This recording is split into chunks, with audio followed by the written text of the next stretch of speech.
സ്കൂളിൽ പഠിക്കുമ്പോൾ എന്റെ ഒട്ടുമിക്ക ഫ്രണ്ട്സിനും ഉണ്ടായിരുന്നതൊക്കെ ചേട്ടന്മാരാണ്. ഇവിടെ കഥകളൊക്കെ കേൾക്കാൻ നല്ല രസമായിരുന്നു. സ്കൂളിൽ കൊണ്ടുവിടുന്നു, വിളിച്ചോണ്ട് പോകുന്നു, പിന്നെ കെയർ ചെയ്യുന്ന കഥകളൊക്കെ കേൾക്കുമ്പോൾ ഞാൻ ആലോചിക്കും എനിക്കൊരു ചേട്ടൻ മതിയായിരുന്നു. അപ്പൊ എനിക്കുണ്ടായിരുന്നതോ 7 വയസ്സ് ഡിഫറൻസ് ഉള്ള ഒരു അനിയൻ.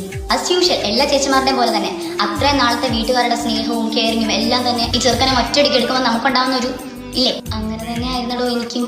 ഇഷ്ടമല്ലായിരുന്നു എനിക്ക്. അങ്ങോട്ടിന് വേണ്ടി അടി ഉണ്ടാക്കാം, ഫുഡിന് വേണ്ടി അടി ഉണ്ടാക്കുക മാത്രമാണോ? അങ്ങോട്ടും ഇങ്ങോട്ടും പാരവെപ്പ്. അവൻ എന്തെങ്കിലും ചെയ്ത അമ്മയുടെ നിന്ന് 2 കിട്ടാൻ വേണ്ടിയിട്ട് ഓടിച്ച് നമ്മൾ അമ്മയടുത്ത് പറഞ്ഞു കൊടുക്കും. അതേപോലെ തന്നെ അവനും ഓരോരോ പാഠങ്ങൾ തന്ന പ്രതിസന്ധികൾ നേരിട്ട് 3G ആയിട്ട് നിന്നപ്പോഴും എനിക്ക് അത്രയും സപ്പോർട്ടീവായിട്ട് ചേർത്ത് പിടിച്ചിട്ടുള്ളത് ആരെക്കാളും നന്നായിട്ട് എനിക്ക് പറയാൻ പറ്റും എൻ്റെ അനിയൻ. എന്നെ പോലെ തന്നെ എല്ലാവരും വൈകി അറിയുന്ന ഒരു സത്യമാണ്.